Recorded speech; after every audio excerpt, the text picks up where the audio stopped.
Hey, kindergartners, it's Monday, April 13th, if you are watching this, and it is time for reading. Last week, we talked about nonfiction books, and you guys know that a nonfiction book is a book that's real, it's a book that's true, and it is a book that can teach you something. And we also talked about how when you're reading nonfiction books, it's the same as reading fiction books. You have to use your superpowers, and you also have to ask questions. And last week I modeled for you how to use your fingers and scan across the whole page and ask questions like, I wonder why, or how do you think this happens, or why is this happening? So, readers of nonfiction books ask a lot of questions. Today, I'm going to challenge you to do something a little bit different with your nonfiction book that you've been reading, and I'm going to have you find a partner today. It could be your mom, your dad, you could call grandma or grandpa, you could have your dog as your partner or your cat, even one of your stuffed animals or your brother and your sister if they will listen to you.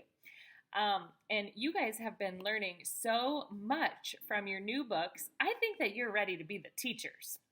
One way to teach your partner what you've been reading or what you have learned is to do a retelling of your nonfiction book. And a retelling is when you kind of start at the beginning of the book and tell what happened in the story.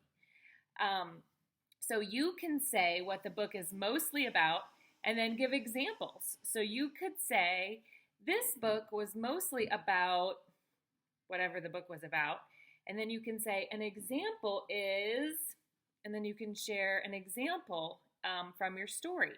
And your partner can help you remember important examples by asking questions. So your partner can ask questions in the story that you're retelling. When you do this, you guys are really practicing that book talk power that we talked about back in like February.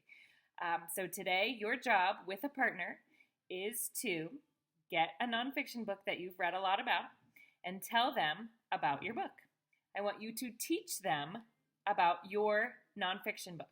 So I want you to tell them what your book is called. I want you to retell the story to them.